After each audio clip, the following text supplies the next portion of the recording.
ga wata mace in ta zo kwanciya da mijinta kullum kwanciya ɗaya gobe wannan kwanciyar ke daki shi wannan shi daki shi. Haba ƴar uwata ya kamata ki dinga cancanza mishi.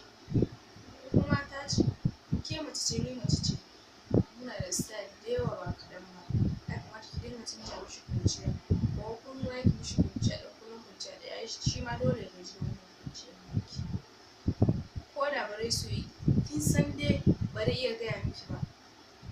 Amma dai kin san wannan kwanciyar ya ishe shi. Shi yasa wani lokaci ma idan kina sha'awa bare so ma ya kwanta miki saboda yana kwanciyar da mishi ba inda ranshi yake so ba. Ya kamata ki dinga faranta mishi rai saboda ko ya fita ne ya ga wata ƴa mace da zai ce to wani irin kwanciya ne wani irin kwanciya wanda matata ba ta mun da zai sa ni sha'awar wata a waje. Haka ma ya kamata mu dinga gyarawa a cikin gidajenmu. Sannan kuma yanayin biyayyanki da ladabinki da mijinki shi ma yana iya ƙara danƙon aure a ciki. Yaya zai yi ya bare ki sha'awar auren wata ba.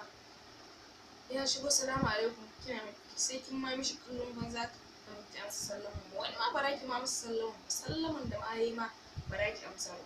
Sai dai ki shiru ki zura mishi ido kina kallon shi. Ya dawo da gajiya ga kaya a hannunshi ba za ki karɓa ba sai dai shi ya je aje kayan da kanshi. Ya tambaye ki na abinci. Taimaka mana kuɗin abinci ne kaza ne ba haka ake yi ba in ma bai baki kuɗin abinci ba. Ke ma ai da kin san dai akwai sauran su magi sauran shekwanin nan dai irin dabarar mu mata kin san da za ki girka mishi har ya zo ya samu ya ci. In ma ya ce miki bai daɗi ba ne daga nan da ake ce mishi ai bai ba da kuɗin abinci ba ne shi yasa bai ji abincin bai mishi kamar na kullum ba. Ba wai daga ya dawo kawai da ki haura mishi da masifa gashi ya gaji daga wurin aikin da ya dawo. Ya kamata ki mishi a hankali. Kina mijinki haka me zai sa ya tunani wata ba zai taɓa tunanin wata ba. Da Allah ya mata mu dinga gyarawa. Zan fara da mata akwai waƴansu mata masu yin adashi wanda adashi akwai wanda take aiki ana biyan ta a wata. Mijinki zai baki kuɗin shekara ko da a ce kuɗin shekara bai kai ba za ki iya cikawa da ranar saboda kin mishi abinci mai daɗi ya zo ya ci. Wani ko da ma ya baki kuɗin abinci ko ba ki san inda za ki maintain na kuɗin za ki mishi abincin bai kai daidai inda kuɗin shekaran da ya baki bai ma yi daɗi ba. Sannan kuma ya zo yana tambayan ki ya aka wani abincin bai yi ba za ki iya mishi magana cikin hankali sai dai ki danƙa mai tsawa haka bai dace ba. Kina haka kuma kika rage kuɗin shekwanin nan kin cimma burinki kenan haka ba shi da daɗi. In ya baki kuɗin abinci kuɗin shekwane da yawa in ba ki idan kin yi amfani da shi sauran ya rage in ba za ki amfani da shi ba za ki iya biyan mishi ga sauran canjin da ya rage a kuɗin shekwanin da ka bani da ake yi masa da canji. Haka ma zai iya sa mijinki ko a wani lokaci yana cikin jin daɗi yana cikin alfahari ko da ya zo baki kuɗin shekwanin ba zai ji ciwon kai ba. Saboda kuma abinci ya daɗu ko bai daɗi ba ya san bisa da kuɗin abincin da shekwanin ya baki. Don Allah ya bawa mata mu dinga gyarawa ko da bai baki ba in kina da shi ya kamata ki yi da nawaranki ki dinga saboda ya zo ya ci.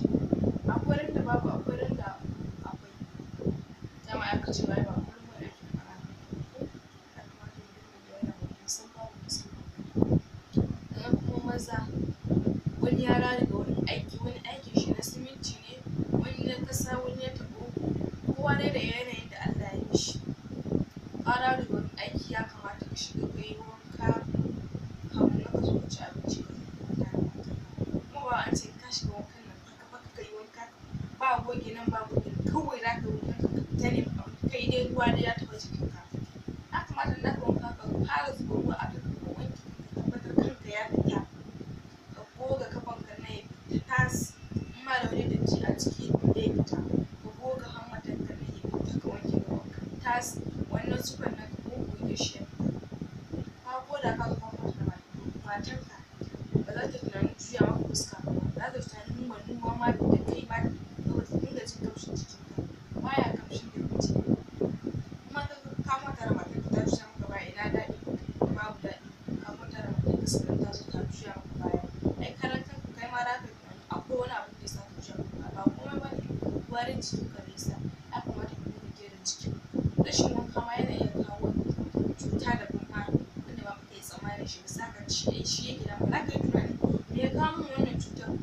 datti